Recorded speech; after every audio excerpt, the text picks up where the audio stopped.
जहाँ कथाकार कथा करना पसंद करते हैं, कथा कहना पसंद करते हैं।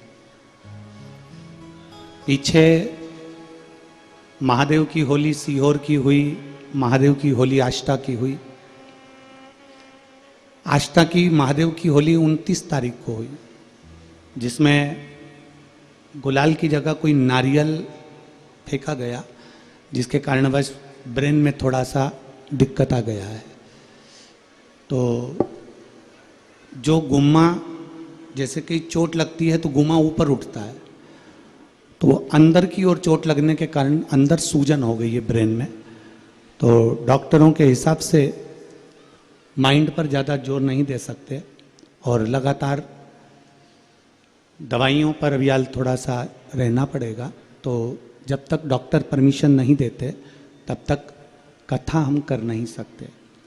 आप हमारी जीजी हो और आप हमारे जीजा हो, एक भाई के दर्द को आप लोग जानते हो।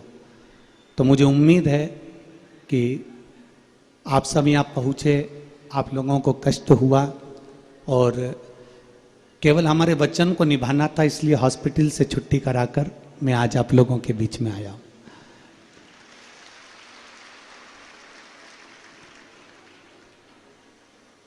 थोड़ा कष्ट आपको हुआ होगा कि आप लोग अपना अपना खर्चा कर कर यहाँ तक पहुँचे होंगे, पर विश्वास रखिएगा, हम देवड़ा परिवार को ये वचन देकर जाते हैं और मनासा वालों को ये कोई खर्चा आपको नहीं करना पड़ेगा। अगले वर्ष बिटले सेवा समिति इस कथा को करने के लिए इन्हीं यजमान के पद पर हम आएंगे। हमारे कलेक्टर महोदय, SP, SDM, TI, SSP, SP, commissioner, यहाँ के विधायक, यहाँ के सांसद, यहाँ के नगर पालिका अध्यक्ष, यहाँ के अध्यक्ष महोदय, ये सब बहुत सुचारू रूप से उस कथा का आयोजन करेंगे और उसका खर्चा पूरी विटले सेवा समिति उठाएगी। आपको उसकी चिंता नहीं करना। बस थोड़ा शरीर में कष्ट होने के कारण बस हम हमारे मस्तिष्क पर जोर नहीं दे सकते और ज़्यादा बोल नहीं सकते, इसलिए आप लोगों से क्षमा मांगने के लिए हम यहाँ आए। और जितने भी श्रोता भाई बहन आस्था चैनल पर लाइव देख रहे हैं, सोशल मीडिया पर सुन रहे हैं, उनसे भी हम क्षमा चाहते हैं। आप कथा, अगर हमको थोड़ा बहुत भी आराम अगर लगता है तो हम आगे की कथाएं करेंगे, नहीं तो जो कथाएं आगे भी बिलासपुर और हालेकोसा छत्तीसगढ़, ये भी कथाएं कैंसिल हो जाएगी। तो शरीर पर, क्योंकि अगर हम पहले भी कथाओं में कहते हैं प्रथम सुख निरोगी काया, तो अगर सुख है शरीर का तो आपको कथाएं आगे मिलती रहेगी और आप बाबा की शरण में रहेंगे। नारियल का प्रेशर थोड़ा तेज था, इसलिए वो चोट अंदर बैठ गई है, जिससे सूजन है, थोड़ा उसमें तकलीफ ज़्यादा हो रही है, जिसके कारणवश आप लोगों से हम क्षमा चाहेंगे। पर आप लोगों से मिलना हुआ, थोड़ी गलती हमारी हो गई, जो हम आप लोगों के बीच कथा नहीं कह पा रहे हैं। पर अगले वर्ष पक्का है ना जीजियो? जम के तो बोलो, पक्का है ना? और मेरे जीजा जितने बैठे हैं, एक बार जोरदार ताली बजाकर आपकी तरफ से भी पक्का है ना?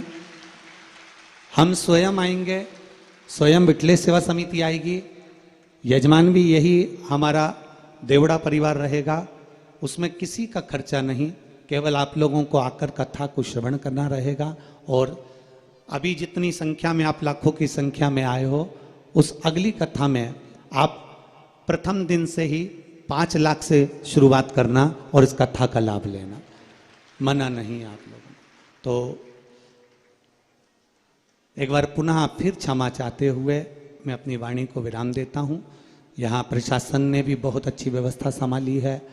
देवड़ा परिवार ने, पहले तो कथा कैंसिल हो गई थी, फिर वापस देवड़ा परिवार ने प्रयास किया। यहाँ के विधायक महोदय, यहाँ के सांसद महोदय, यहाँ के अध्यक्ष महोदय, यहाँ के समाज के अध्यक्ष महोदय, सभी ने बहुत मेहनत करी, सेवा करी, जिसके कारणवश ये कथा यहाँ वापस मिली। पर कथा में बाबा देवाधिदेव महादेव को जब कराना होगा, आज भी हमारे देवड़ा परिवार की माता जी की आंख में आंसू थे। हमने कहा माँ तू चिंता मत कर, तेरा बेटा तुझे वचन देकर जाता है, 1 साल में वापिस आऊँगा कथा करने के लिए, और दिल से करेंगे। तो मैं क्षमा चाहते हुए इस कथा को यहीं पर विराम देता हूँ और प्रयास करूँगा आप सब मुझे क्षमा करेंगे। श्री शिवाय नमस्तुभ्यम। आपका ये भाई फिर मिलेगा वापिस पुनः। जब तक स्वास्थ्य ठीक नहीं होता आगे की जो भी कथाएं रहेंगी वो कैंसिल होती जाएंगी। जो आस्था चैनल पर सुन रहे हैं वो ध्यान रखें इस चीज़ का। श्री शिवाय नमस्तुभ्यम। आज से जो लाइव कथा थी वो ना आते हुए डी लाइव कुबेरेश्वर धाम की जो रुद्राक्ष उत्सव की कथा है वो आपको डी लाइव 7 दिन श्रवण करने को मिल जाएगी। हर हर। एक बार देवड़ा परिवार के लिए जोरदार ताली बजाएं, जिन्होंने इतनी मेहनत, इतना व्यवस्था सुचारू रूप से करी है। देवड़ा परिवार के प्रेम के कारणवश ही ये लोग तो आए थे हॉस्पिटल मिलने के लिए और अस्पताल पहुँचे थे। हॉस्पिटल में तब मैंने इनको कहा था कि मैं अस्पताल से डायरेक्ट आपके मनासा आऊँगा और भक्तों से एक बार मिलकर जरूर जाऊँगा। हर हर महादेव।